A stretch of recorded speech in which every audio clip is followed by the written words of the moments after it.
Hey guys, tonight we're going back, way back, to the land of fjords, sagas, and suspiciously enthusiastic dairy farmers. You're in Viking Age Scandinavia, and your day begins not with a war cry or a longship raid, but with cold feet and a stiff churn handle. You push aside the heavy wool blanket, inhale the aroma of yesterday's fish stew mingling with soot, and blink at the smoky half-light inside your longhouse. Your bed's a straw-stuffed sack on a raised platform. Cozy in theory, but in practice, you're already contemplating whether frostbite can be reversed with porridge. The fire in the hearth has died down to embers. You prod it to life with a stick, managing a few defiant sparks. Around you, your family still dozes under layered cloaks. Outside, the wind howls like a drunk banshee, and the goats are probably chewing through the fence again. You'll deal with them later. Right now, it's churn time. You head to the storage alcove, half pantry, half fermentation chamber, and there it is, the butter churn. It's not much to look at, just a waist-high wooden barrel with a plunger and lid, but it's yours. It's been in your family longer than Cousin Olaf, and far more reliable. You pat it affectionately. "Let's make magic," you whisper. Now, before you get comfortable, take a moment to like the video and subscribe, but only if you genuinely enjoy what I do here. Also, tell me where you're listening from and what time it is. I love seeing our little time-traveling community all around the world. Now, dim the lights, maybe turn on a fan for that soft background hum, and let's ease into tonight's journey together. You pour in yesterday's cream from a lidded jug, careful not to splash. It's thick, yellowish, and already smells faintly tangy, just the way you like it. Modern folks might wrinkle their noses, but for you, that's the scent of a good morning. Churned butter's not just for toast. It's survival, status, and a touch of smug domestic pride. Outside, a rooster lets out a confused, late cry. You settle on your stool, grip the plunger with both hands, and begin the churn. Squish, squash, squish, squash. The rhythm takes over quickly, like rowing, but with dairy. It's not glamorous, but it's strangely meditative. Your arms ache in that satisfying way, and soon the cream inside the churn begins to thicken and clump. You feel the resistance.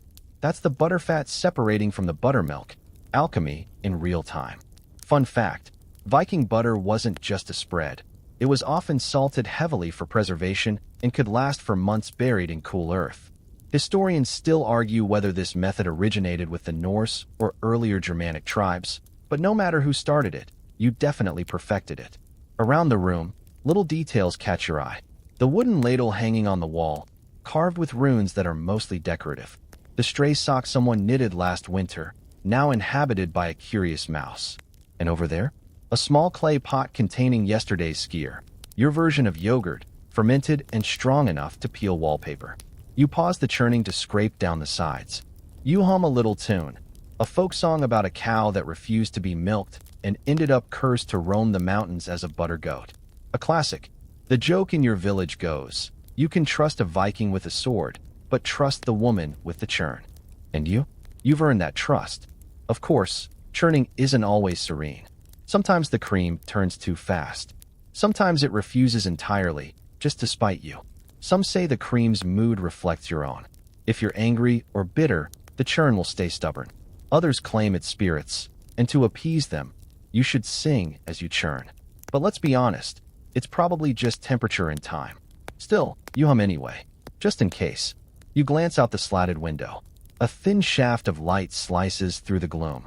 The snow has settled thick across the yard, and the cows in the barn are probably huddled together, swapping gossip about your milking technique. The butter's almost there. You feel the moment, the sudden drop in resistance, the audible slop of buttermilk separating. You remove the lid, peer in, and there it is, pale golden lumps floating in cloudy liquid. Success. You scoop out the butter with clean hands, press it into a wooden mold carved with a stylized sun, and set it on a shelf to chill. This batch will go to market if the roads aren't too icy. Maybe you'll trade it for wool or dried cod, or, if you're lucky, a story from a passing skald. And yes, you save the buttermilk. Waste not. It'll go into bread or soup, or a prank involving Cousin Olaf and his delicate digestion. As you clean the churn, wiping it carefully with linen and rinsing with cool water, you think about tomorrow. More cows, more cream, more churning. But you don't mind. It's predictable, grounding. In a world where winter storms can crush boats and feuds last generations, your churn is the one thing that listens. And it never, ever talks back. Your hands are still slick with traces of buttermilk as you step outside into the early morning frost, breath puffing in clouds. It's time to collect more milk for tomorrow's batch. And no, the cows won't wait for you to finish your tea. If they could talk, they'd probably insult your sleep schedule. You trudge across the packed snow toward the barn, wooden pail in hand. The latch creaks open, and the warm, earthy scent of hay and animals washes over you. Inside, the cows blink at you with the same unimpressed expression they've worn since the Iron Age. You mumble good morning, and one of them snorts in response. Rude. These aren't modern cows, all neat and tidy with dainty udders. No, Viking cattle are shaggy, horned, and vaguely resemble confused bears. They're a heritage breed called Norwegian Red today, but back in your time, they're just the cows. You grew up alongside them, feeding, milking, and sometimes arguing with them. This one, you call her Bloma. She once kicked a thief straight in the shin and has never apologized. You crouch low, settling into the familiar rhythm of milking. Steam rises from the pail as warm milk splashes in. Your fingers move deftly. Pull, release, and the cow sighs with grudging acceptance. You remember your grandmother teaching you how to do this, warning you never to rush the process or the cow would take offense. And yes, she was right. They always know. The milk is only the first step. You'll need to let it sit in the cool pantry for hours, allowing the cream to rise to the top. Then, you'll skim it carefully using a shallow spoon made from bone or wood. It's a slow process, and sometimes the cream doesn't rise evenly. Historians still argue whether the Vikings added herbs or ash to encourage separation, or if that's just a myth based on misread sagas. You carry the pail back, careful not to slosh. Inside, the longhouse is waking. Your younger cousin sneezes himself awake.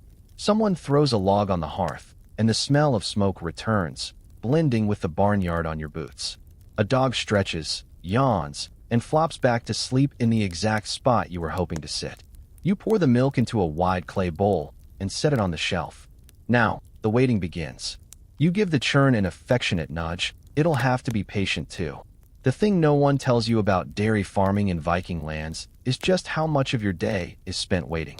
Waiting for cows, waiting for cream, waiting for snow to melt so you can barter with neighbors who live a literal fjord away. Butter may be fast food in modern times, but here, it's slow living at its absolute peak. While you wait, you take stock of your tools. The churn is made from beechwood, its lid slightly warped from years of use. You spot a small crack near the rim. You make a mental note to fix that before it spreads. Wood is precious, and no one wants churned splinters in their breakfast. You also have a butter ladle carved with a spiral design, passed down from your great-uncle who once claimed he churned for the king. Whether that's true or just another mead-fueled yarn, the ladle works. And that's what matters. There's a peculiar pride in the dairy kit. You know every nick, every burn mark, every time someone, usually Cousin Olaf, dropped a mold into the fire and tried to pretend it didn't happen. And here's a fun fringe detail. Some Viking households use small runic charms on their churns. Etched symbols meant to bring luck, prevent cream from curdling, or keep mischievous spirits out of the butter. You're not sure you believe in that stuff, but you've got one too, just in case. As midday drags in, though the sun barely shows its face this time of year, you prep lunch. Leftover flatbread, pickled fish, and a tiny slab of yesterday's butter. It's cold and dense, but the flavor? Sharp, salty, nutty. You let it melt on the bread, and yeah, it's the best part of the day. Outside, the wind howls louder. You hear a raven call, which may or may not be an omen depending on how superstitious you're feeling. Ravens get a lot of press in your culture, Odin's pets and all, but mostly, they're nosy and rude and very interested in your butter. By late afternoon, the cream has risen. You skim it carefully, layer by layer, trying not to disturb the milk underneath. It's a strangely satisfying process, like sculpting out of liquid gold. This cream will sit until morning, ready to be churned again. And so the cycle continues. Sometimes you wonder what life would be like without this daily routine. Some people dream of becoming warriors or sailors. You just want a bigger pantry and a slightly less judgmental cow. Because here's the thing. Viking farming isn't just a lifestyle, It's a mindset. You take pride in the slow churn, in doing things the hard way, in squeezing something rich and essential out of cold mornings and colder cream. It's not fast. It's not flashy, but it's yours. And when the butter's good, oh, the whole household perks up. Even Cousin Olaf compliments your work, though he always adds, a bit saltier than my taste, but decent. You thank him, then silently plan to hide next week's best batch from him entirely. The fire's burning brighter now. You place your churn tools back in their place, covered with a clean cloth. Tomorrow, the cycle begins again. Squish, squash, squish, squash. You're starting to like that sound more than you'd care to admit. You wake early the next morning, not because you want to, but because your back has opinions about sleeping on straw for too long. The air inside the longhouse is sharp enough to slice butter, and you mutter something about moving somewhere warmer, like the British Isles, just to churn in peace. The cream has sat overnight, and as you approach the churn, there's that moment of anticipation. Will it work today? Will it go smooth or sour? No way to know. Viking butter making isn't a precise science. It's more like a deeply personal, slightly suspicious relationship with temperature and time. You pour the thick cream into the churn and begin again. Plunger down, twist slightly, pull up. The rhythm comes naturally now, your body remembering what your brain hasn't quite caught up to. Squish, squash, squish, squash. There's something mesmerizing about it. You drift into a state where time slows. The only sound is the soft splash of cream resisting, and your thoughts wander freely. You remember stories your mother told during churn sessions, how her grandmother swore that singing to the churn made better butter. You start humming one of the old tunes. It's about a farmer who churned so vigorously he angered Thor and had to dodge lightning for a week. Classic. As you churn, your muscles warm and the chill fades. You feel that familiar pull in your shoulders and forearms, a kind of farmer's yoga, complete with accidental grunts. You think about how this simple act has shaped your day, your meals, even your relationships. Because let's be honest, churn time is gossip time. Neighbors pop over not to borrow eggs, but to chat while you churn. You've heard births, betrayals, and barn accidents recounted over this very plunger. There's something about the repetitive motion and the enclosed space that turns your churn into a confession booth. The door creaks open. It's Freya, your cousin from the next farm. She's already got that look on her face, the one that means she either broke something or wants to complain about her in-laws.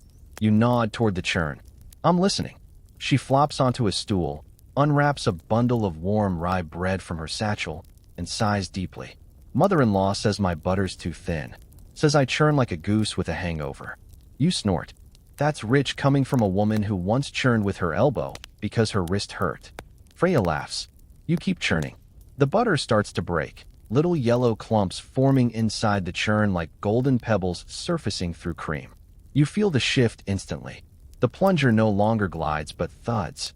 You pop off the lid and peek inside. Success again. You scoop the butter into a flat wooden dish, working it with a spatula to press out the remaining buttermilk. It's an important step. If you skip it, the butter spoils faster. You sprinkle in a bit of salt, not just for flavor but preservation. You press the butter into a carved mold, your favorite one, with the pine branch motif, and set it aside. Now, time to clean the churn again. You've learned the hard way that even a smidge of leftover cream can make your next batch go sour before you even touch the plunger. As you scrub, Freya starts in on the town gossip. Apparently, Einar's goat went missing and turned up inside the grain store, drunk on fermented barley. There's speculation that it was revenge for Einar's endless horn-blowing practice. Historians still debate whether Viking farming villages were full of animal mischief or if these stories were exaggerated for laughs in the longhouse. But based on Einar's track record, you believe every word. When she leaves, you're alone with the butter again. And here's where things get weird. See, some farmers say butter churns can learn your energy. If you're anxious, they act up. If you're confident, they obey. There's no science behind it, just centuries of superstition and a healthy respect for things that thud and slosh in mysterious ways. You joke about it, sure, but there's that one time the churn lid flew off mid-session and hit Cousin Olaf in the face. That can't just be coincidence, right? You store the finished butter in a clay crock and place it in your cool earth cellar. There, deep underground, butter stays firm, fresh, and hidden from your more butter-ambitious relatives. Back above ground, it's still gray. The sun barely climbs above the treetops this time of year. The light in your longhouse is always dim, filtered through tiny openings and smudged with soot from the fire. But your little collection of butter molds glows golden on the shelf, like edible trophies. One of the kids toddles over. She sticks a chubby finger toward the butter. Mine. You shake your head solemnly. Not yet. Gotta earn it. She frowns, then grins, and runs off yelling, I'll churn like Thor. You chuckle. Someday she'll hate the churn as much as you secretly love it. Because here's what they don't tell you in sagas. Viking life is full of hard things. Frostbite, feuds, famine. But the butter churn? That's your constant. It doesn't ask questions. It doesn't pick sides. It just turns cream into gold, one stubborn, rhythmic plunge at a time.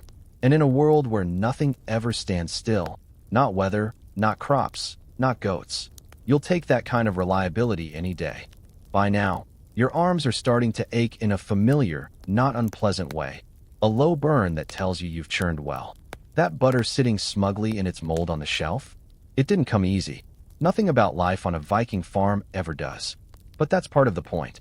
Effort equals pride. You lean back on your stool, brushing a few stray butter flecks off your tunic, and allow yourself a moment of quiet satisfaction. Not everyone can churn butter worth boasting about. And yes, boasting is a thing. Especially at feasts. Especially when rival families are involved. See, good butter isn't just for spreading on flatbread. It's a social statement. Like a good sword or an elegant set of antlers mounted above your hearth, a batch of flawless, creamy, perfectly salted butter says, I am competent. I am clean. My cows are healthy. My churn isn't cursed. Please respect me accordingly. You wrap today's butter mold in a linen cloth and tuck it carefully into your storage chest. That batch is headed to the next feast. You've already promised to contribute. And feasts, well, they're not just dinner. They're a slow-motion battlefield of unspoken competition. Whose meat sparkles most? Whose salted herring doesn't require prayer before consumption? Whose butter spreads smooth and doesn't smell like it spent 3 days in the armpit of a berserker? You've lost before. Everyone remembers the incident 3 winters ago when your butter came out grainy and slightly blue. Your defense, that it was a regional variant, wasn't convincing. Even cousin Olaf laughed. Loudly. You've never fully forgiven him. So this year, you're playing to win. You prepare a second batch for the feast, one made with extra fresh cream, slow churned for that luxuriously smooth texture. You might even shape it into a decorative knot, if you can stop the chickens from stealing your molds. You remember your mother's warning. Good butter brings peace. Bad butter brings curses. Hyperbole, maybe. But there's some truth buried under that exaggeration, like a tub of winter-stored dairy. Historians still argue whether Viking feasts were as formal and competitive as the sagas suggest, or more like chaotic potlucks with long pauses for impromptu poetry. The reality, like your butter, is probably somewhere in between. What's clear, though, is that butter had value beyond its caloric punch. You rehearse your presentation in your head. This butter comes from Bloma, my finest cow, churned over 2 days, salted with Baltic crystals, and pressed with a sunburst motif passed down from my great-uncle, the alleged churner of kings. Not that anyone cares about the motif, but it sounds impressive. Still, it's not all about showing off. Butter is also survival food. During long winters when vegetables vanish, and even dried meat starts to look suspect, a crock of well-aged butter can be the difference between hunger and something vaguely resembling a meal. Some households even kept special batches, aged underground for years. The butter would turn dark, tangy, almost cheesy. You've tasted it once. It was bold, complex, also slightly terrifying, but prized. Some families buried these bog butters in pits, sealed in wooden containers. Archaeologists have found some, still intact, centuries later. Imagine being so proud of your butter that you mummify it. You check your storage pit now. It's outside, tucked behind the chicken shed, under a carefully placed slab of stone. You lift it just enough to peek inside. Crocks stacked like treasure. Some are newer. Some are older. One is labeled with a scratched rune that you think means, do not eat. Experiment. That one stays closed. You reseal the pit and head back inside. The wind picks up, swirling snow past your boots, and you tug your cloak tighter. A few geese waddle by, honking as though they've got somewhere better to be. You shout at them half-heartedly, but they ignore you. Classic. Back inside, the fire crackles and the room smells like ash and warm wood. You sit near the hearth, stretching your arms. Your cousin wanders in, spots your feast batch cooling in the corner, and raises an eyebrow. That for the feast? You nod. He squints. Looks a bit too smooth. You sure it's not enchanted? You roll your eyes. No spirits involved. Just a clean churn and a good mood. He shrugs. If it turns blue again, I'm blaming your attitude. You vow silently to hide the best batch until the very last moment. You think, sometimes, about how your butter represents more than food. It's your rhythm, your heritage, your connection to cows, to cousins, to winter storage pits and feast tables alike. In a world with no digital clocks, no smartphones, and only one wooden comb shared by 5 people, butter is your metronome. It structures your days, smooths your meals, and, if you churn well, makes you a minor legend. That's no small feat in a culture obsessed with brawn and battle. While others are swinging axes and stealing sheep, you're crafting a dairy legacy. Tomorrow, you'll start again. The cows will need milking. The cream will rise. The churn will thump. And your feast butter? It'll be waiting. You wake with a start the next morning to the sound of distant shouting. Someone's sheep have gotten into the onion patch again. You roll over, grumble something about livestock laws that definitely don't exist yet, and reluctantly rise to start another butter-minded day. Today's agenda? Storage. You've got more butter than you can eat, and while Cousin Olaf would happily smear a pound of it on one piece of rye, you're not about to let your hard-churned treasure vanish into his bottomless stomach. In winter, storage isn't just a nice idea, it's survival strategy. You need enough fat, protein, and smugness to last you until the thaw. Butter, with its glorious combination of calories, flavor, and barter value, ranks high on your list of priorities, right between firewood and keeping the roof from falling in. But storage in a Viking farmstead isn't as simple as shoving it in the fridge. For starters, you don't have a fridge. What you do have is a pit, just past the goat pen, lined with flat stones and filled with the cool, musky breath of the earth. You carry today's butter crocks, carefully wrapped in linen and sealed with a thin layer of saltwater brine. Your feet crunch over snow as you reach the storage pit, its lid marked with a carved stone rune to keep both spirits and curious siblings at bay. You lift the lid, revealing neatly stacked crocks, all tagged with personal marks. One has a fish scratched into the lid. Another, a flower. Yours? A very tasteful swirl that definitely doesn't resemble a snail. You nestle the new batch inside and whisper a quiet prayer to the god of fermentation. Not a real deity, but one you've invented for peace of mind. Here's the thing. People do steal butter. It's happened before. Last spring, someone's entire stash disappeared overnight. No footprints. No witnesses. Just an empty hole and a suspiciously greasy trail leading toward Bjorn's hut. Historians still debate whether Viking communities had formal punishments for butter theft, or whether it was settled with loud accusations and passive-aggressive skaldic poetry. You prefer the latter. You secure the pit with its stone slab and weigh it down with a broken wagon wheel. Not elegant, but effective. Back inside, the longhouse is lively. Your aunt is baking flatbread over the coals, and the smell makes your stomach growl. You swipe a warm round straight off the rack, ignoring the smoldering glare from your little brother, who was clearly eyeing the same one. You spread a bit of yesterday's butter on it, softened from sitting near the fire, and take a bite.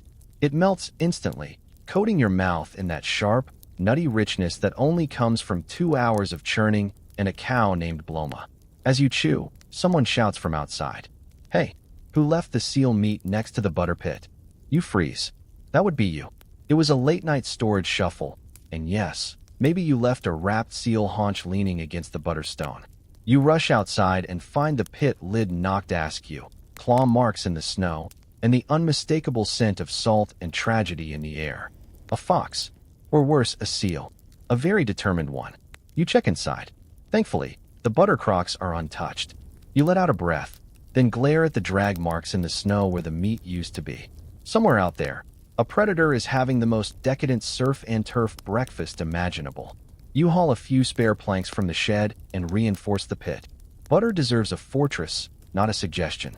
And maybe next time, you'll store the seal meat somewhere less accessible, like Niflheim.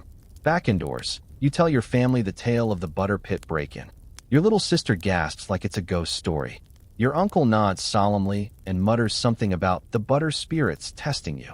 You're not sure if he's serious or just trying to distract everyone from the fact that he burned the porridge again. Later, as the day winds down, you do a round of final checks. The churn's clean. The crocks are stored. The cows are fed. The pit is reinforced. You feel a strange sort of pride, not just because the butter survived, but because you kept it safe. You, a simple farmer with aching arms and a suspicious swirl-carved lid, have defended your dairy kingdom. You sit by the hearth, nursing a cup of warm mead, and reflect on the whole absurd ritual. The burying, the sealing of the ceiling. But there's beauty in it too. In the care. In the respect for what butter means in your world. Effort, stability, survival. A few neighbors trade horror stories later that evening. One man claims his entire winter stash turned green after his wife accidentally churned during a solar eclipse. Another swears that foxes can smell butter from half a fjord away.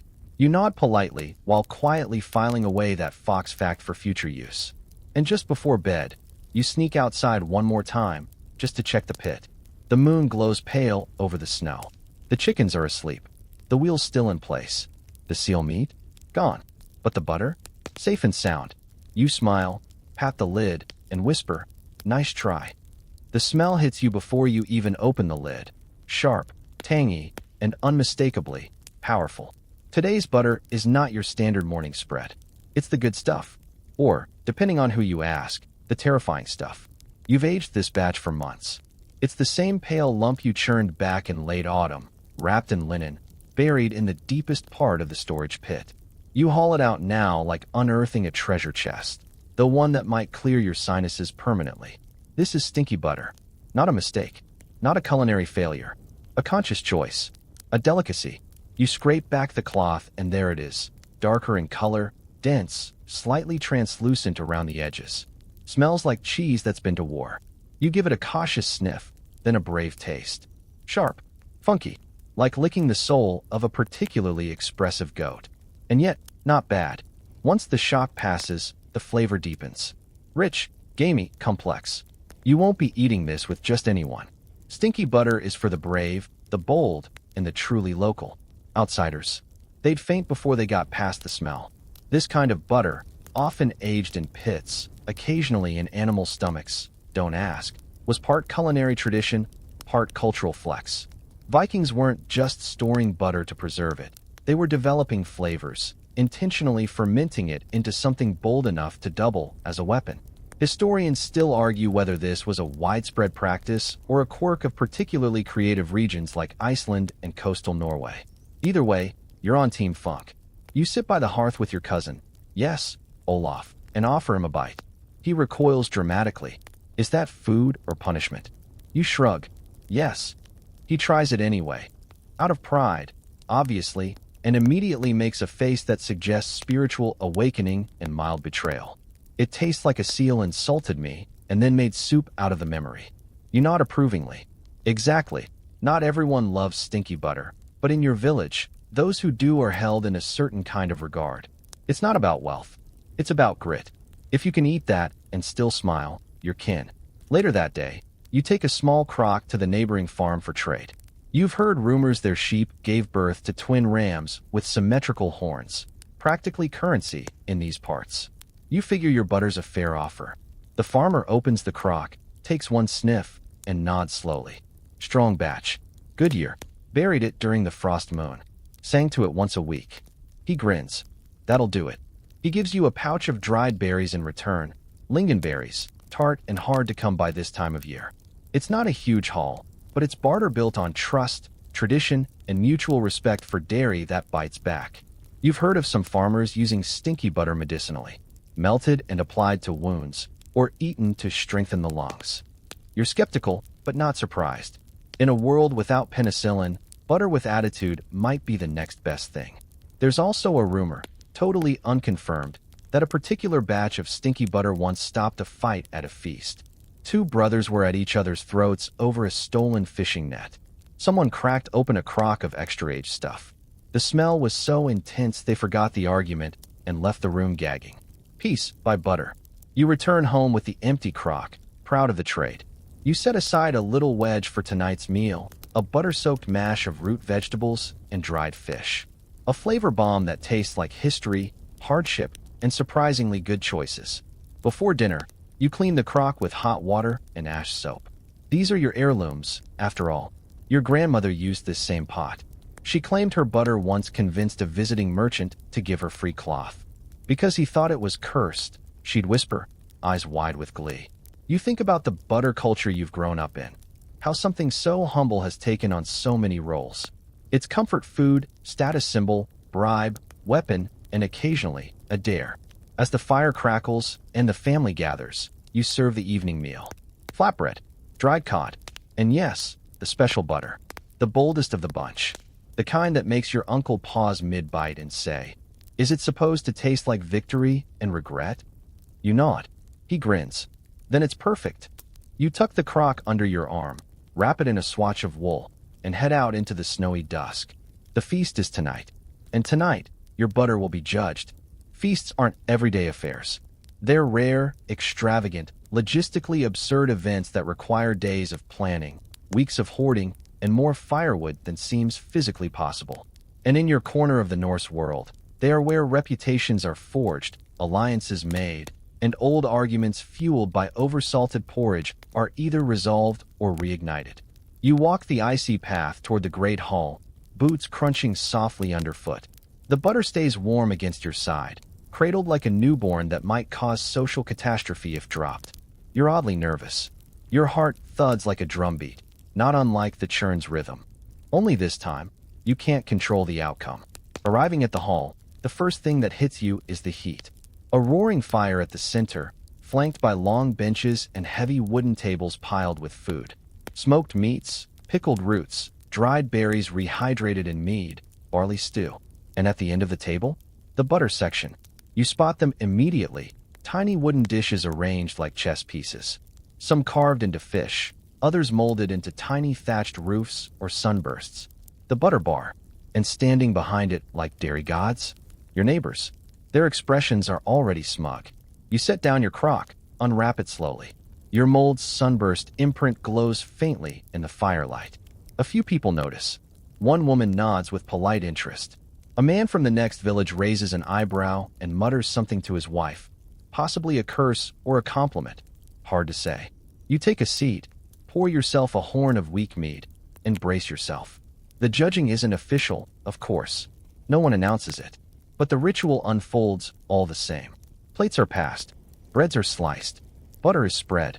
First comes Ingired's batch, perfectly smooth, almost too pale. People nod. Then Sven's, which is aggressively salted and oddly shaped like a bear. Murmurs of approval. Then yours. It's subtle. A pause in the chatter. A spread. A bite. A moment of silence. Then, a second bite. You keep your face neutral, sipping your mead like someone who hasn't spent the last 3 months praying to the god of fermentation. Your cousin nudges you. They're going back for thirds. You shrug, pretending not to care. Inside, you are composing victory poems. Later in the evening, the games begin. Drinking contests, story circles, even a brief skirmish between rival bards over the correct pronunciation of Shieldmaid. But the butter? The butter is still being passed around. You hear someone ask whose it is. Someone else answers, the sunburst one, from Bloma's farm. You beam quietly. Then comes the toast, given by the oldest person in the room, a woman whose face has more lines than a carved oar. She raises her horn, thanks the gods, the cows, and finally, the butter that made tonight bearable. A low cheer erupts. You grin. But with success comes risk. A man from across the fjord corners you. He's tall, broad, smells like smoked trout, and has the intense expression of someone who's memorized butter texture vocabulary. "Good batch," he says. "What salt did you use?" You hesitate. You could lie. Say it's imported Baltic stuff. Fancy. Rare. But no. Truth is part of the butter code. Evaporated sea salt from the South Bay. Same as last year. He nods slowly. And the churn? You stiffen. Here it comes. Beechwood. You answer. With a leather seal on the lid. Molded on the second day, salted on the third. No added herbs. He grunts approval and walks away. You exhale. Butter diplomacy is serious business. Historians still argue whether these gatherings were more about food or social cohesion. You're fairly sure it was both. The food was the glue. And butter? Butter was the shiny badge that said, I know what I'm doing. Respect me or risk bland bread. By the time the hall begins to quiet, bellies full, voices hoarse, the butter dishes are mostly scraped clean. Yours is nearly licked. You retrieve the crock, proud but discreet. No need to boast. Everyone knows. On the walk home, the stars shine like scattered grain across the sky. You hold the empty crock under one arm, the wool wrap slung over your shoulder. Your breath fogs in the air, but your chest feels warm. At home, you tuck the crock into the wash basin for morning cleaning. You hang up your cloak, stoke the hearth, and settle into your straw bed, tired but content. The feast was a success. Your butter earned praise. And maybe, just maybe, someone will write a song about it. Though if Cousin Olaf tries to take credit, he's getting the next batch. Extra funky, aged next to the seal meat.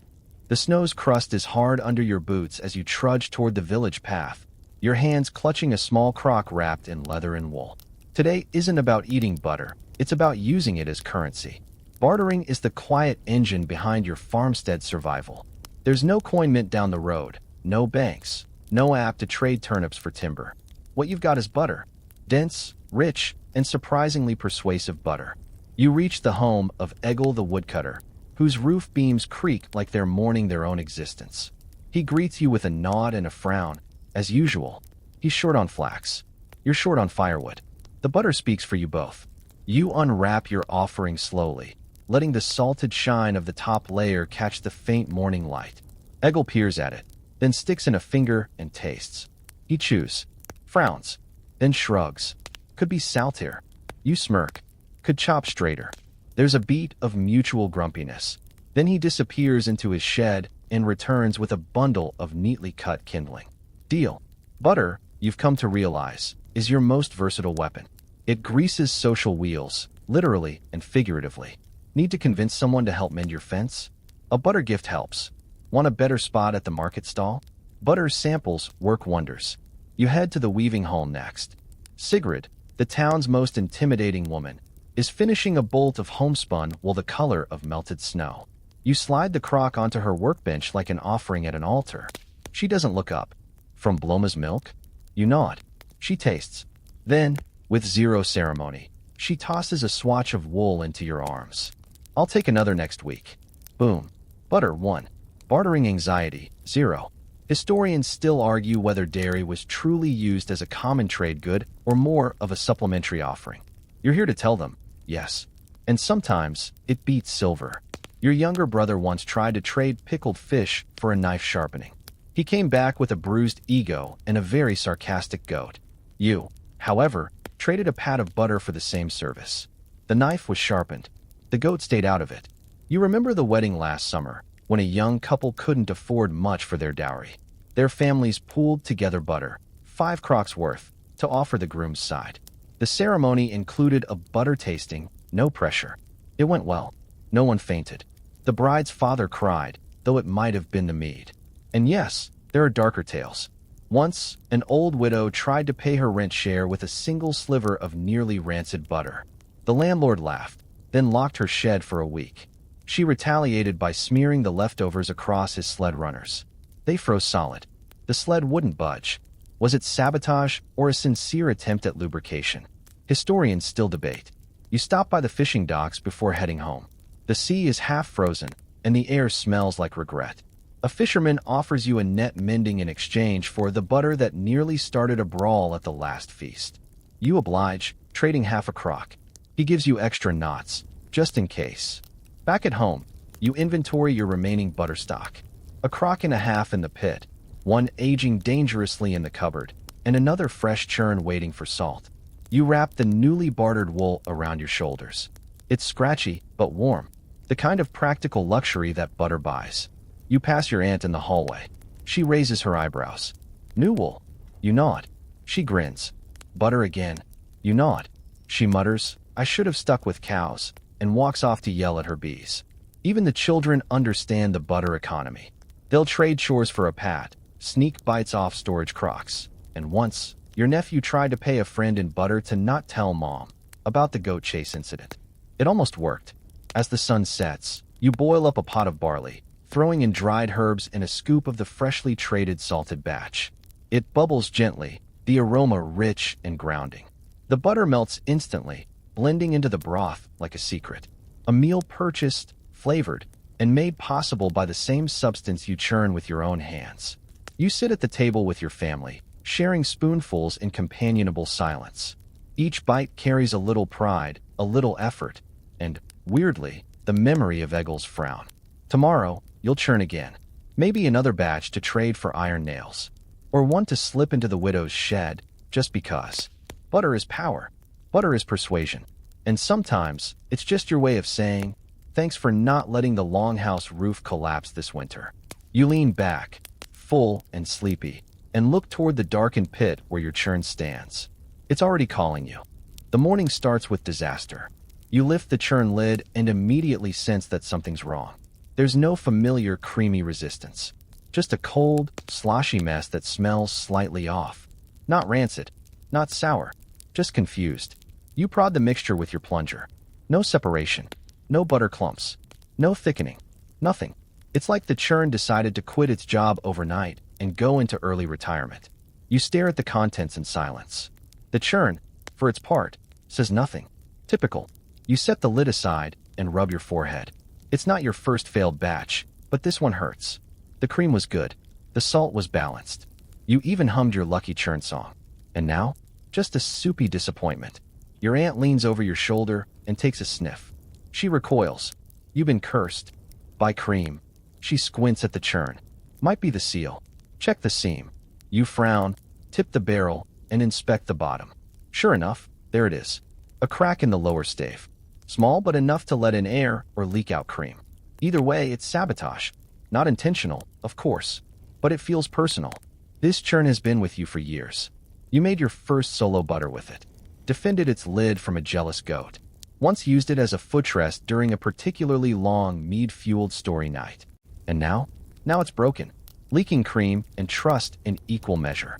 You carry it outside, tilting it over a water basin.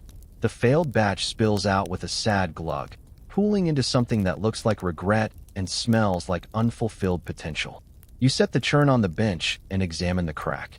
A split in the wood, subtle but clean. The dry winter air has pulled it open, and now the entire barrel is compromised. Repairing a churn is delicate work. You fetch your tools, rawhide laces, beeswax, a wedge of soft pine, and your emergency swear vocabulary. You sit cross-legged beside the churn and begin. First, you loosen the iron bands, using a wedge to spread the wood slightly. Then, you slip beeswax into the crack, pressed in with warm fingers to fill the gap.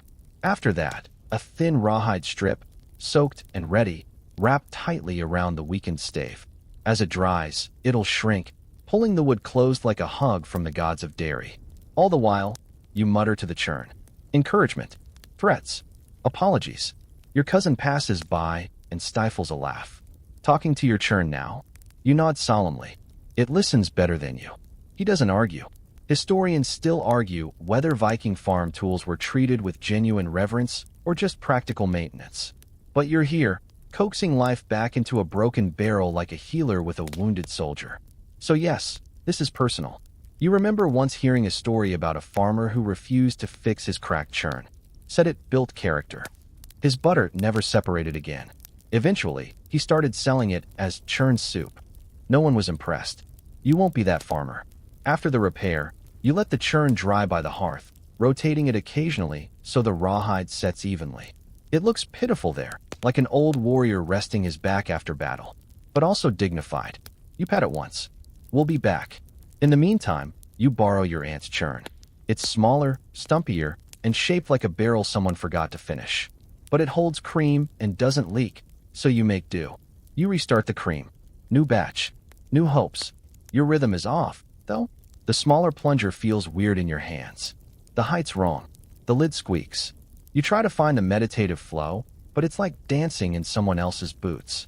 Still, you persist. Because butter doesn't wait for emotional attachment. You hum a different tune this time.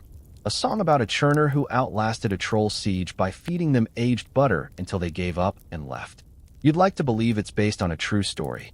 The batch eventually breaks, but it's clumsy, lumpy, the kind of butter you eat in private, not serve at a feast.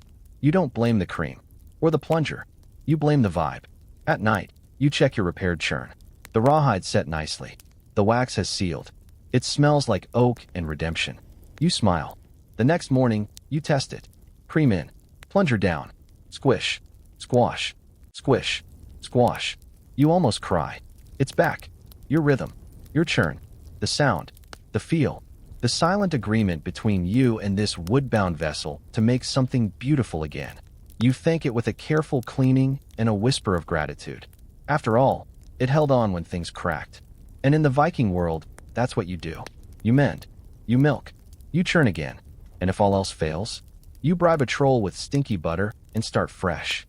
The next time someone says Viking women didn't have power, you'll just point to the churn. Because here's the thing no one from outside the farmstead understands. The person who controls the butter controls the household. It's not a throne or a crown, but it is a literal seat of power, often occupied by someone in a stained apron and wool socks with a hole in the toe. You settle onto your butter stool once again, morning light streaming in through the thatch cracks, plunger in hand. The churn is healed, cooperative. The cream is perfect. But more importantly, you feel it. That quiet sense of command, of rhythm, of ritual. It's your domain, your space, and everyone knows it. Even cousin Olaf, who once tried to mansplain how to optimize the churning angle, now wisely avoids eye contact when you churn. In Viking society, power wasn't always about axes and boasting. It was about control, about who managed the food, who preserved the line through famine, who made sure there was something to spread on bread after the snows stopped falling.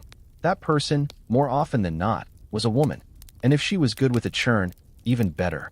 You look around your longhouse. Your aunt is sorting herbs by the fire, lips pursed in focus. Your sister is winding yarn and softly humming. Your grandmother, long retired from active churning, supervises like a retired general, occasionally muttering critiques that sound suspiciously like compliments. You're in good company. Outside, a man's voice hollers about a broken sled runner. Inside, no one stirs. The butter's breaking. Priorities. The sound of the churn, squelch, squash, schlup, fills the room. It's strangely soothing. Like a heartbeat. Like a song. You remember hearing once that in some parts of the Viking world, women used butter to negotiate peace between feuding households. They'd send a gift of fine, salted butter to a rival farm as a sign. Let's not argue. Let's just spread this on something warm and shut up for a bit.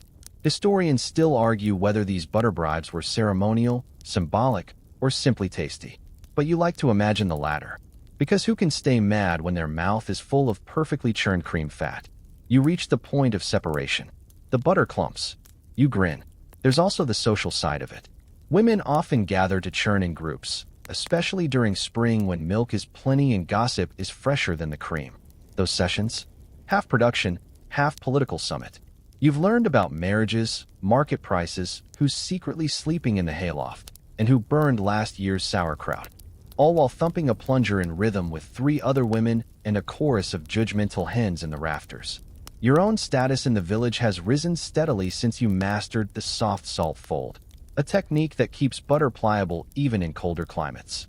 People ask for your butter by name, or at least by the good one with the sun mark. That mark? Your grandmother's. She passed it to you, not just the mold but the right to use it. That's a quiet inheritance. Not land, not weapons, but trust. And butter. After the morning batch is molded and stored, you head to a small outbuilding where the spare churns are kept. 2 of them are yours. One is communal. The 4th? The punishment churn. It leaks, creaks, and requires a hammer to open. New churners start there. You did. It made you strong. Or maybe just stubborn. You pass a young girl outside, maybe 9 winters old, struggling to carry a sloshing jug of milk. She looks determined and doomed in equal measure. You help her carry it to the platform and ask, "You churned before?" She shakes her head. You smile. Want to learn. Her eyes light up. And so it begins. You show her how to pour the cream gently, how to hold the plunger like you mean it, how to listen for the texture shift. She tries. Her rhythm's off. arms too short, but the spirit is there. You let her take a turn anyway, then finish the job yourself. When the butter breaks, she gasps like she just witnessed magic. You press it into a tiny mold carved with a clumsy pine tree. She carries it home in both hands like it might disappear if she blinks. One day, she'll teach someone else. Back at home, you finish cleaning the churn. The sun's already dipping. The light turns golden and heavy, just like the butter it blessed this morning. Your brother wanders in, holding a hunk of flatbread. More of the good stuff? You nod. He smears it thickly, chews, and mutters, "You should charge for this." You laugh. You already do, just not in silver. In firewood. Wool. Trust. Power. You look at the churn. It's still damp from rinsing. Still solid. Still yours. Not a throne. Not a sword. But it is your seat of authority. And no one questions the butter monarch. You can hear the longship creaking before you even see it, its hull groaning against the dock as if it's already questioning the voyage ahead. You've never liked sea travel, not even a little. And yet, here you are, packing butter for the trip like it's your most loyal crew member. And in a way, it is. You're not going to raid or explore or chase glory. You're accompanying your uncle to a distant market across the water. 3 days sail, maybe 4 if the wind's sulking. You're not sure why he asked you. Maybe it's your bartering skills. Maybe it's your butter. Either way, you're going, and the butter's coming with you. You've prepped 3 crocks, 1 salted, 1 stinky aged, and 1 unsalted sweet cream for short-term meals. Each is wrapped in linen and stuffed into a straw-lined chest, padded like royalty. You even scold your cousin for stacking firewood too close to the butter crate. This is high-risk cargo, you say, dead serious. He rolls his eyes. You make a mental note to leave him off your future butter inheritance list. The morning of departure is cold, gray, and damp. Exactly what you'd expect from a Nordic port. You haul the chest aboard, wedging it between barrels of dried fish and a mysterious sack that smells like fermented something. Your uncle claps you on the back. Brought the butter, did you? Of course. He grins. Good. Last time we left it behind. Half the crew mutinied after 2 days of dry bread. Noted. The ship pushes off. The sails fill. You try not to think about how you can't swim. The sea is calm, mostly. The sky stays that slate gray color that seems to follow you like a sheep with abandonment issues. Below deck, your butter chest rests quietly, rocking gently with the waves. Meals aboard are sparse. Dried cod, hard rye, and endless cups of sour ale. But once you crack open the sweet cream batch and spread a knife's worth over stale bread, the crew goes silent. Then grateful, then greedy. You ration it carefully, setting aside the stinky aged crock for emergencies, like if someone starts reciting sagas out of order or challenging others to wrestling matches after too much ale. There's something deeply comforting about butter at sea. It's soft where everything else is hard. Rich, where life is bland. Home, where nothing else smells like it. On the second day, the weather shifts. A stiff wind blows, cold enough to freeze your eyebrows. Waves pick up. You lash your chest down tighter. You find yourself whispering to it. Don't let go. You're not sure if you're talking to the butter or the boat. By evening, the sky is throwing sea spray like angry laundry water. You hunker in the corner, clutching a mug of barley stew, trying to stay upright. A sailor beside you vomits into a bucket.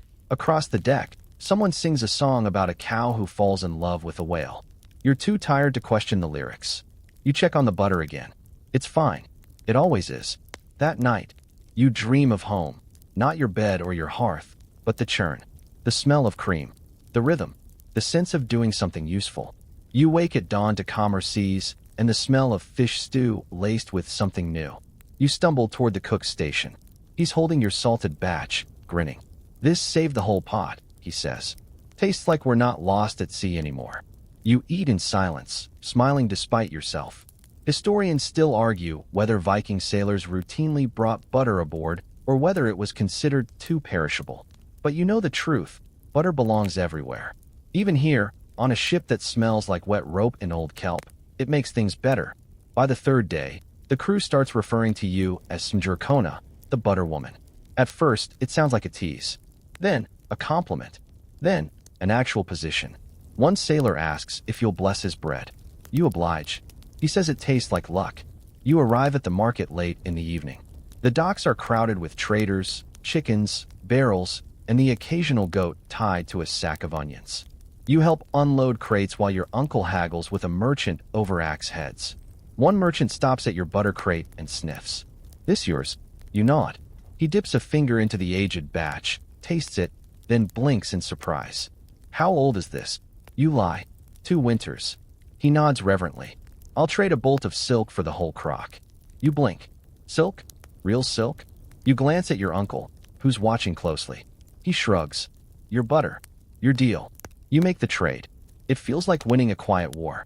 That night, as the fires crackle and strange voices sing foreign songs, you wrap the silk into your satchel and eat a quiet dinner of bread and butter by the docks. It's not the home you know, but the butter tastes the same. And in that taste is you. You're home again, back on solid land and even solider routine, when the stories begin to stir, whispers about butter that whispers back, churns that bleed, and cows that give cursed cream under the wrong moon. Welcome to the world of magical butter. You've grown up with one foot in the practical and the other in the peculiar. For every fact about dairy preservation, there's a tale about a churn that sings when no one is around. For every proper salt ratio, there's a warning about the milk witch who spoils batches with a glare. You don't exactly believe in churn spirits, but you don't churn during thunderstorms either. Just in case. Today, you're helping your grandmother make a ceremonial butter batch. It's not for eating, it's for warding. Supposedly, a rival farmer has been seen lurking near your fields, and everyone's a little on edge. So you're churning a protective batch. That means full moon cream, herbs mixed in at dusk, and a carved rune slipped into the churn lid. Your grandmother insists it's good luck. You suspect it's mainly to make the neighbors nervous. The herbs, angelica, wild thyme, and a pinch of nettle, are dried and crumbled into the cream before you begin. The smell is strong and strangely nostalgic, like the scent of old stories wrapped in beeswax. You churn as usual, but something feels different. The rhythm is slower, heavier, like the cream itself is resisting. Your grandmother hums in the corner, eyes half closed, as if watching something you can't see. Eventually, the butter breaks. You mold it into a fat wheel, press a protective symbol into the top, and set it on the hearth. No one's allowed to eat it. It's not for nourishment. It's a boundary, a warning, a kind of edible shield. Later that night, you hear your aunt muttering under her breath while stirring stew. "Did you see Carrie's cows? Empty teats. Every one." Swears someone churned while thinking of her husband. You nearly choke on your meat. It's common gossip, churn envy, cream curses, spells cast by stirring counterclockwise. You know it's all nonsense. Probably. But still, every now and then you dream of butter that glows in the dark. Some say if you churn at midnight under a blood moon while whispering your enemy's name, their milk will never rise again. Others believe that if you churn while wearing a stone from the sea, your butter will always be sweet, even from sour milk. Historians still argue whether any of these rituals were real beliefs or just the Viking version of messing with your neighbors. But in your village, tradition walks hand in hand with practicality. And you've seen too many crooked smiles and oddly timed churn failures to dismiss everything. You visit the neighboring farm the next morning to deliver herbs. As you pass their shed, you spot a cow with a blue cord tied around its horn. A charm. Protection from butter theft, spiritual theft, not physical. Apparently, if someone envies your butter too much, they can steal its flavor from afar. You resist the urge to scoff. Barely. That night, your little brother tries to sneak into the ceremonial butter for a snack. Your grandmother catches him mid-swipe. "Eat that, and you'll turn into a sheep." He freezes. "A sheep?" She nods. "A very lactose-tolerant sheep." He backs away slowly. You chuckle, but again, you don't throw out the butter. Just in case. There's a song you sometimes hear during harvest festivals. It's old, older than you, older than anyone living. A slow, droning tune sung by a circle of women as they churn in unison. The lyrics are nonsense, or so people say, but the butter made during those sessions? Always good, always smooth. Maybe it's the motion, maybe it's the mood, maybe, just maybe, it's the magic. The butter wheel on the hearth stays untouched. And oddly enough, no one's crops go missing. The cows stay healthy. The lurking neighbor stops lurking. Coincidence? You hope so. You tuck a sliver of ceremonial butter into a cloth pouch and hang it near your churn. A charm. A backup. Something to whisper to on the harder days. Because if butter is magic, you're its most devout practitioner. And if it's not, well, at least your churn sings the right tune. You wake to fog, thick and heavy like wool soaked in broth. The horizon has vanished, the trees are silhouettes, and your breath comes in short white bursts as you step outside, bundled and wary. Today is the kind of day the churn doesn't like. The cream is sluggish. The cows are moody. Even the plunger feels heavier than it should. And you know why? The seasons are shifting. And this year, they're not playing fair. Back in the day, just a few generations ago, your grandmother claimed you could feel the change in the butter. If spring was early, the churn moved easier. If the summer would be dry, the cream thickened faster. You used to laugh at that. But lately, you're not so sure. You've noticed the signs. The grass didn't grow quite as thick this past summer. The frost came early, bit deep. The cows gave less milk last week, even though they're healthy. And the butter? The texture's not right. Too dense. Too pale. It melts wrong. Historians still argue whether the Little Ice Age truly disrupted Norse agriculture, or whether it was just exaggerated in later writings. But you don't need a scroll to tell you things are shifting.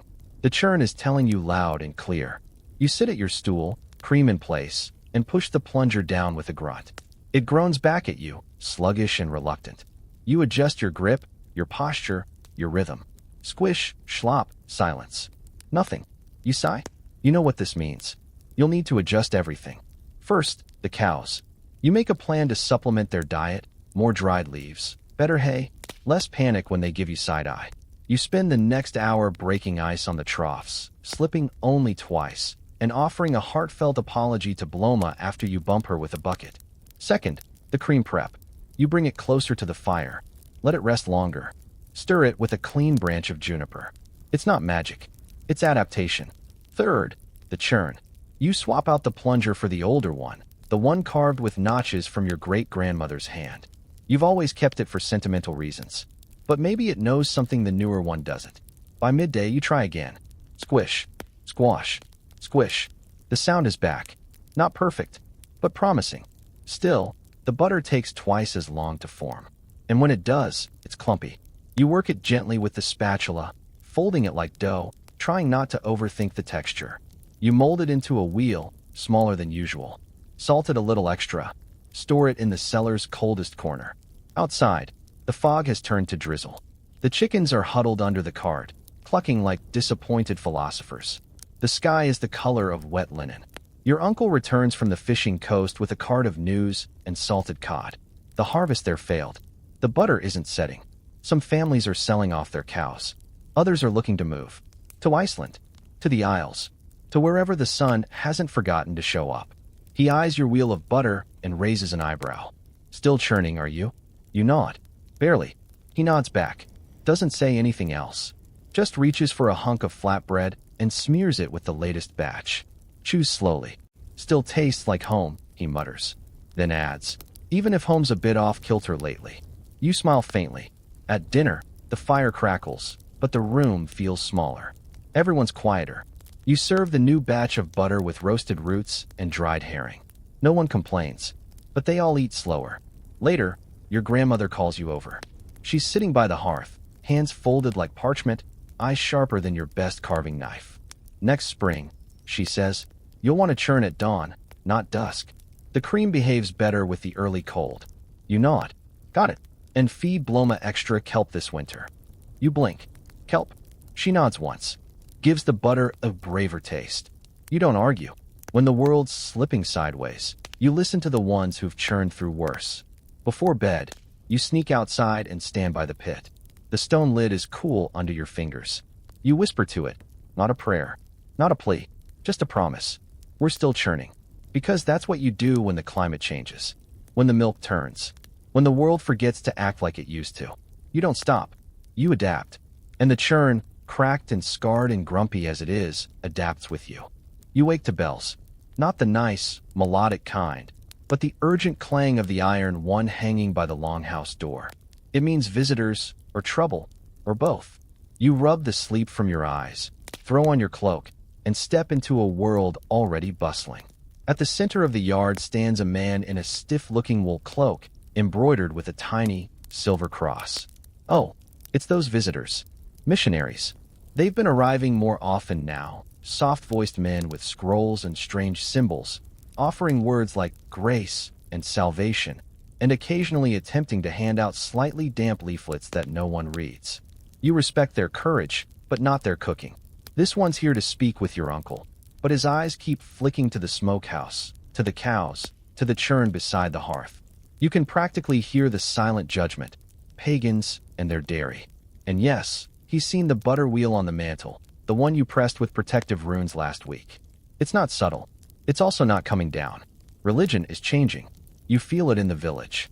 Not just in sermons or the new wooden church rising near the river, but in smaller things. Less singing during churning, fewer offerings left on stones, more blessings said over meals instead of chants or charms.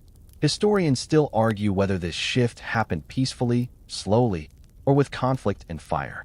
In your little corner of the world, it's mostly quiet, like snow melting underfoot without you noticing until your socks are soaked. You return to your churn. The cream is ready, but the rhythm feels different today. You start to plunger anyway. The wood creaks. The cream resists. But your hands know what to do. Your sister sits nearby, weaving. She eyes the butter mold on the shelf. Do you think they'll make a stop? You pause mid-churn. Stop what? She shrugs. The songs. The signs. The hearth butter. You shake your head slowly. They can't take the churn. But even as you say it, you're not entirely sure. Already the priest has commented, gently, always gently, about the heathen echoes in your rituals. The churning songs. The charms etched into tools. The way you press a thumbprint into the butter before setting it to rest. To him, it's superstition. To you, it's legacy. Later that day, you watch as your cousin carries a crock to the church kitchen. It's a donation, part of a shared meal.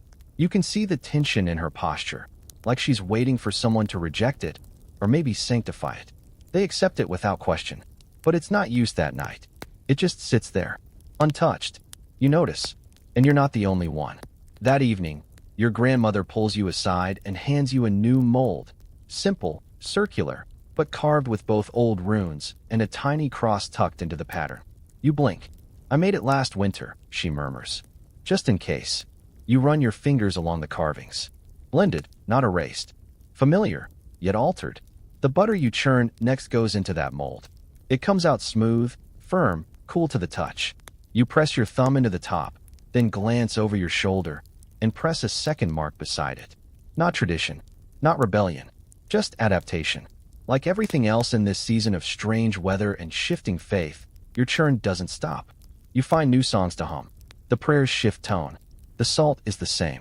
You hear of other farms replacing their charms with crosses, of old women quietly removing butter wheels from windowsills, of younger churners asking if the churn can be blessed without losing its power. You don't have answers, only cream and time.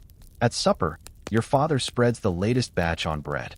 He doesn't say anything, but he eats 3 slices. Afterward, he nods toward the shelf. Different mark. You nod back. Tastes the same. Exactly. Later, as you rinse the churn and rub beeswax into the lid, you think about what stays and what shifts. The churn's still here. The cows still need milking. And the butter, whether wrapped in a cross, a rune, or nothing at all, still melts when you touch it. Faith may shape your days, but the churn shapes your survival. And right now, survival tastes like warm bread and salted butter, pressed in a mold that speaks 2 languages at once. It begins with a creak in the floorboards you know too well, the one just outside your mother's weaving bench.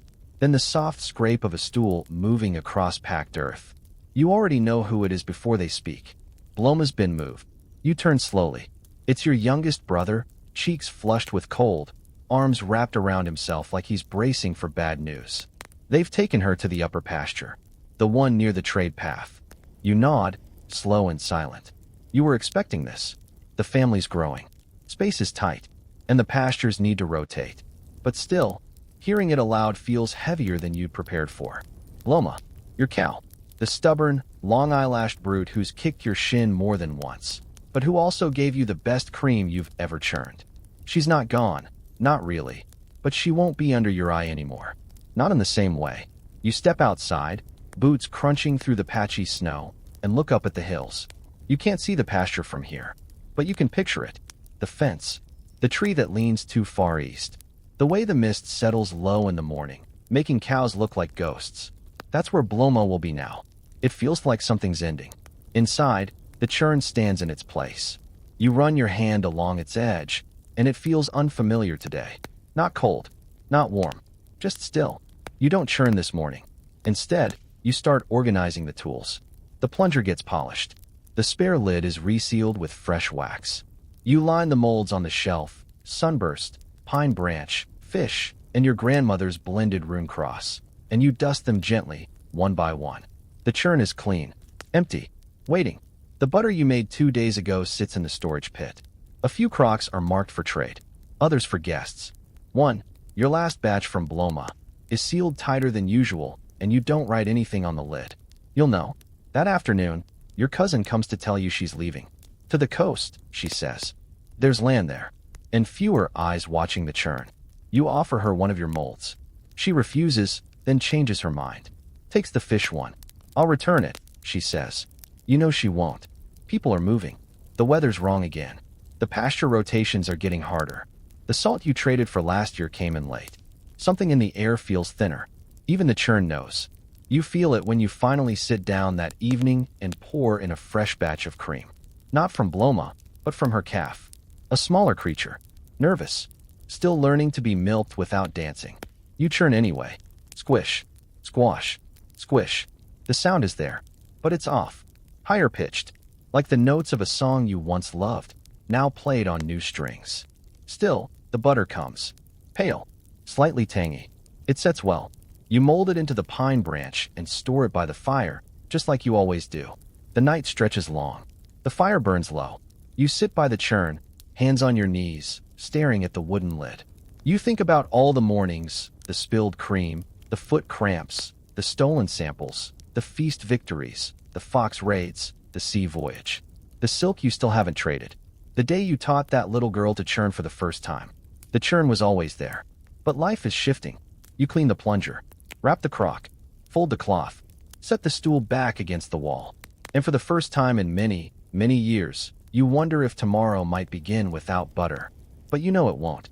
Because even when children leave, and cows are moved, and creeds change, and weather stops cooperating, someone still has to do the work. And the churn, no matter how cracked or tired, always waits. Tomorrow, it will still be here. And so will you. The churn is quiet now. The fire low. The room hushed but still alive with the smallest sounds. The creak of wood, the occasional shift of sleeping limbs under wool blankets, the faint sigh of wind against stone. You breathe in slowly, the scent of cooled milk and old pine curling gently through the longhouse. Outside, the snow continues to fall. Soft, steady, like time, moving in slow circles. And inside, your hands rest, no longer gripping the plunger, no longer busy with cloth or crock or mold. Just still, at peace. The churn is part of you now, its rhythm echoing faintly in your chest. Not loud, just enough. Like memory. You don't need to churn again tonight. You've done enough. Your shelves are full. Your butter is safe. The people you love have been fed, warmed, gifted. Some have gone. Others will go. But the churn remains. A quiet friend in the corner. A shape in the dark that reminds you who you are. So now close your eyes. Let the fire flicker and fade. Let the cold stay outside, where it belongs. You are safe here, where the churn has always waited. Where the cream always rises. Where every end is just another slow beginning. Sleep now, Buttermaker. Tomorrow can wait.